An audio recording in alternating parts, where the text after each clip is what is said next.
السلام عليكم ورحمة الله وبركاته. ازيكم عاملين ايه؟ يا رب تكونوا بألف خير كده دايما يا رب. معاكم مطبخ ام مودي ان شاء الله. النهارده الفيديو بتاعنا بقى جديد. النهارده فيديو مشتريات. نزلت اشتريت شوية مشتريات كده للبيت، فحابة بقى ايه اشارككم المشتريات دي، واقول لكم طبعا جبت ايه. طبعا جبت الحاجات اللي هي الضرورية زي اي حد بيبقى محتاج حاجات كده ضرورية في البيت وكده. وهقول لكم ان شاء الله بالاسعار، عشان كذا حد كان بيقول لي قبل كده عايز الاسعار عشان برضو انتوا تستفادوا وانا استفاد، يعني اي حد يستفاد برضو بيها. انا عارفه ان الاسعار برضو بقت عاليه وكده، بس ربنا معانا يا رب ايه ويهونها علينا يا رب جميعا. اول حاجه معايا بصوا، انا هقول لكم الحاجه اللي جبتها وبعد كده هقول لكم الاسعار يعني. تمام. ده بصوا رز الساعه، ده 5 كيلو. تمام.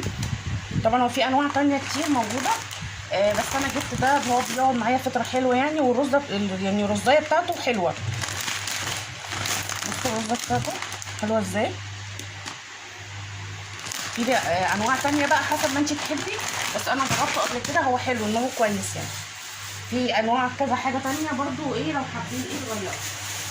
انا بجيب ايه كده حسب ايه يعني، ساعات اجيب الكيس الصغيره اللي هي الكيلوات دي كيلو، والمره دي انا قلت ايه اجيب ايه كيس كده كبير 5 كيلو. برضو بفتحه لما بحتاج باخد منه كده مثلا ايه حسب على الاكله بتاعتي يعني.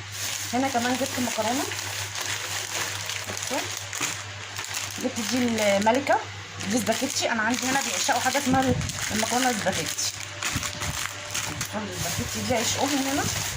وجبت برضو ايه العقد الصغيره دي برضو الملكه. هي الملكه ريحها حلو برضو مش وحش، جميله جدا.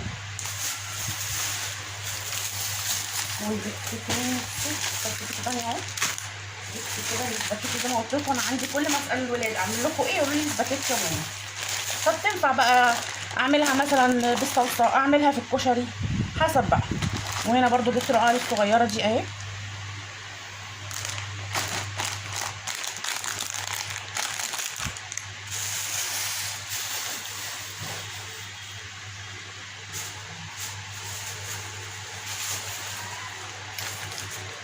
وجبت كمان هنا سكر، كنت محتاجه برضو سكر عندي في البيت. يعني زي ما قلت لكم قبل ما بنزل بشوف الحاجه اللي ناقصاني ايه في البيت كده، واكتب ورقه وببقى محضره يعني الحاجه اللي انا عايزاها، الضروريات طبعا، عشان ايه اشوف البيت محتاج ايه. وجبت سكر برضو هنا. جبت كده ايه على قد ايه الميزانيه بتاعتي يعني برضو.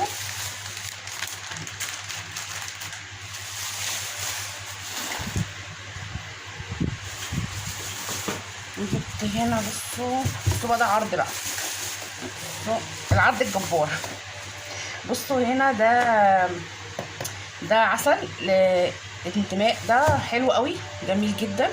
بصوا هو معايا هديه دي، بس احنا طبعا طلعنا الهديه من العلبه البوكس بتاعها، بيبقى كده برطمان العسل. بصوا هحاول افتحه لكم. انا ايه الولاد عيان دي هنا فرحوا بيها عشان اللانش بوكس ده. بصوا اهي، هو ده البرطمان العسل. تمام.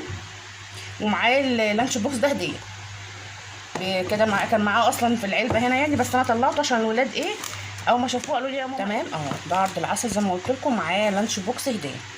الاسعار ما تقلقوش انا هقولها لكم كلها في الاخر. تمام اهو. تمام. طبعا العسل مفيد جدا انتوا عارفين، كمان هينفع الولاد وهم رايحين الصبح المدرسه، ممكن تديهم معلقه كده الصبح وهم رايحين، تقوي برضو تقوي المناعه بتاعتهم برضو، عشان انتوا عارفين طبعا هيبقى فصل بقى الشتاء ونازلين بدري وكده، فايه العسل مفيد جدا للولاد ومفيد في اي حاجه يعني. جبت هنا ده نسكافيه عرض برضو اللي هو 3 في 1، في انواع منه كتير حسب بقى ما انت بتحبي بقى. انا هنا جايباه ده الساده. تمام. في بقى انواع كتيره، في بالبندق وفي بالكراميل، اللي تحبيه بقى جيبيه. انا يعني هنا عندي هنا بيحبوه ايه في البيت. وده برضو جبت نسكافيه اللي هو بلاك اهو، ما كانش عندي، كان في ساعات بيبقى عروض كده اكياس كنت صورتها لكم قبل كده بس ما لقيتهاش المره دي، فانا البرطمان ده بيقعد معايا فتره طويله يعني، بيقعد معايا حبه حلوين.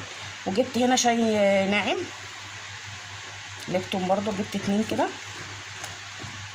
هخلي المشروبات كده ايه على جنب. تمام اهو. تمام.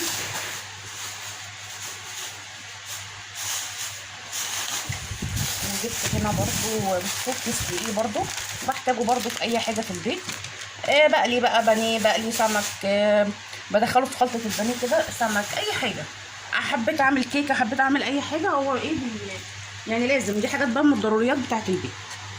وجبت هنا كمان بصوا قالب الزبده ده جالنا المره دي حلو قوي. بصوا انا طبعا هو كانت سايحه بس انا حطيتها في الفريزر وقلت ايه اطلعها اصورها لكم واوريها لكم برده.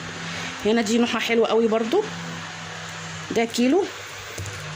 في انواع تانية برده كتير بس انا حسب اللي بلاقيه او حسب كمان ميزانيتي. انا ايه ببقى نازله طبعا بميزانيه معينه وبجيب برده ايه الحاجات زي ما قلت لكم الضروريات او حسب ايه الدنيا معايا. اهي هي برده جنه حلوه قوي جميله برده. جبت هنا ازازه الزيت دي اهي، هي نوعها اسمها آلية كام. بصوا هقول لكم برضو هي ايه دي 2 كيلو 2 لتر تمام. اهي برضو بتقعد معايا برضو يعني حلو شويه لو ما قلتش بيها كتير يعني. اهي بحاول ان هي ايه تكفي بس طبعا مفيش حاجه بتكفي طبعا، بحاول اجيب ايه تاني يعني. عندي بقى ايه كيس التوابل بس حباها ايه حطاها كده مع بعضيها. هنا برضو كنت محتاجه ملح، جبت الملح دول بصوا يعني كيسه كبيره حلوه مش الكياس الصغيره، انا جبت هنا الكيس الكبيره دي، جبت 2 حلوين يكفوني. ولا احتاج طبعا بجيب ايه من بره يعني، في حاجات انا ما بتكفيش معايا بقيه الشهر طبعا، بس كل واحد بقى حسب ميزانيته بيحاول يقضي يعني ايه يقضي نفسه بجيب طبعا. هنا ده مكعب مرقه بس ده عرض برضو 24 بصوا مكعب ده بعضه كده. في طبعا اللي هو صغير في اللي هو بيبقى مثلا 8 مكعبات بس انا قلت اجيب ده 24 يقعد برضو فتره ايه حلوه برضو معايا يعني يكفيني. ساعات بدخله كده في الاكلات بيبقى طعمه حلو قوي برضو في تتبيله في اي حاجه بيبقى طعمه حلو قوي. هنا برضو كنت محتاجه فلفل اسمر جبت اهو. وهنا كنت محتاجه شطه وكنت عايزه برضو كركم. انا عندي الولاد برضو بيحبوه لما بحب اعمل لهم فته سوري كده او الرز الاصفر بيحبوه قوي. وهنا البصل البودر بتبل بيه مثلا ممكن الفراخ بيبقى طعمه حلو قوي يعني بيدي طعم نكهه جميله جدا للفراخ عندي.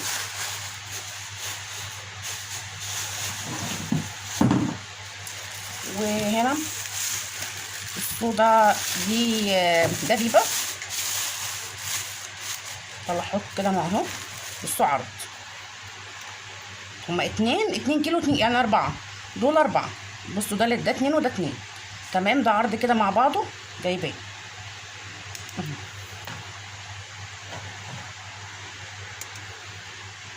حاول كده ايه اقرب لكم برضو.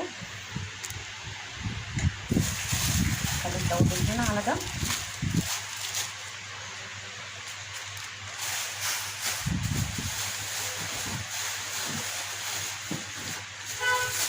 وجبت كمان مناديل كنت محتاجه مناديل للبيت برضو عايزينها في انواع كتير بقى حسب ما انت بتحبي او اللي انت استخدمتيه قبل كده.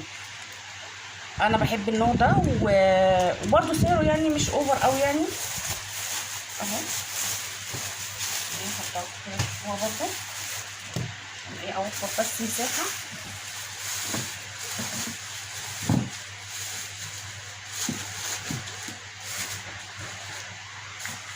وجبت صلصه بصوا بعد ما كنت بجيب الحجم الكبير بقيت اجيب معلش ايه بقى على قدي بقى ايه صلصه.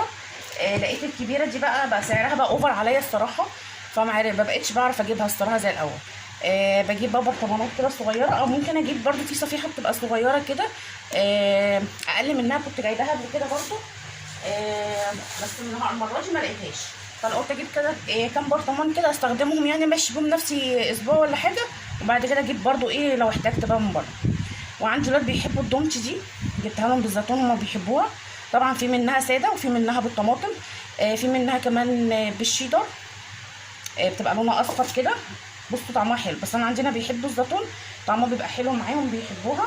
وجبت لهم برده ابو الولد مثلثات برده حلوه وسعرها على قد الايد يعني.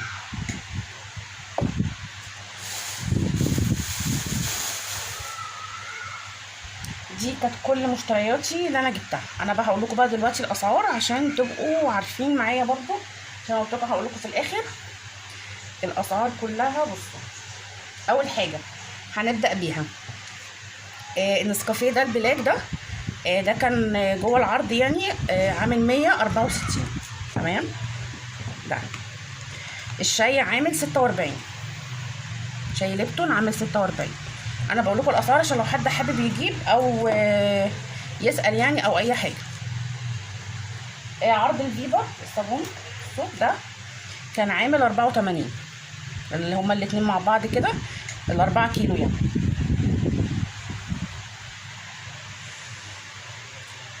عرض العسل، عرض العسل عامل 183. الدقيق، كيس الدقيق ده عامل 20. السكر ب26 الواحد طبعا. تمام. جبنه دومتي، جبنه دومتي عامله 51. ابن الولد دي عامله 45.5. الرز بتاع الساعه، الرز الساعه ده اللي انا قلت لكم عليه اللي هو ال5 كيلو ده مع بعضه ده عامل 158. وزيت، الزيت زيت آلية عامل 118.5. والكيس المكرونه اي نوع بقى زي ما قلت لكم ملكه عامل 22. اما الزبده عامله 75. حلو قوي. بصوا هي جبنه دومتي عامله 34، انا غلطت معلش انا قريت حاجه تانية. جبنه دومتي عامله 34 ماشي، الواحده 34. ده نص كيلو مش كيلو. تمام. يبقى نص كيلو عامل 34. تمام. ايه تاني؟ الصلصه دي، عرض الصلصه دي اللي هي البرطمان عامله دي عامله 11. دي عامله 11. تمام اهي. عرض عرض المرقه اللي هو 24 مكعب ده عامل 20 جنيه. ال 24 مكعب عاملين 20 جنيه، بس هو عرض حلو قوي. والملح ب6.5. تمام. الفلفل الاسمر طبعا والحاجات دي توابل مكتوب عليها حسب بقى ما انت عايزه، تمن ربع حسب بقى ما انت تحبي. تمام. يعني العصر يعني اللي اسمه ايه ده الفلفل الاسمر عامل بصوا 47. تمام. ليه؟ عشان انا جايبه، ثواني هقول لكم انا جايبه ايه، انا نسيت بجد الصراحه يعني جبت حاجات كتيره فنسيت. بصوا يعني هو قولوا تمن، انا جايبه تمن مثلا. وهنا برضو الكركم كان عامل كام؟ كان عامل 19 جنيه. تمام. والشطه عامله، الشطه عامله كام؟ 26. طبعا قلت لكم كده العروض كلها. فاضل ايه تاني بس اقول لكم عليه؟ المناديل صح؟ ثواني اشوف لكم المناديل. المناديل دي كانت عامله 23 الواحده. تمام كده انا قلت لكم الحاجه كلها صح؟ قلت كله. ايه تاني ما قلتوش؟ لا قلت كل حاجه. تمام.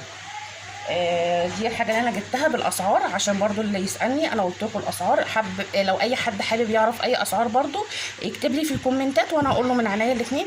دي الحاجه اللي انا عرفت اجيبها يعني او قدرت اجيبها حسب ميزانيتي. طبعا بحتاج في البيت طبعا مكرونات رز وكل حاجه. هو الاسعار انا عارفه اوفر. ربنا يعيننا جميعا يا رب.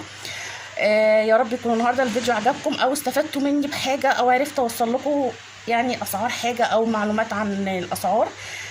ربنا يعيننا جميعا ويقف جنبنا يا رب كده. يا رب يكون النهارده الفيديو عجبكم. لو عجبكم الفيديو ما تنسوش تعملوا النهارده الفيديو لايك وشير. ولو كومنت حلو بقى منكم كده لمومودي. ولو اول مره بتنوروني في قناتي ما تنسيش الاشتراك وتفعيل الجرس عشان يوصلك كل جديد من مطبخ ام مودي. اسيبكم في رعايه الله واستنوني في فيديو جديد. والسلام عليكم ورحمه الله وبركاته.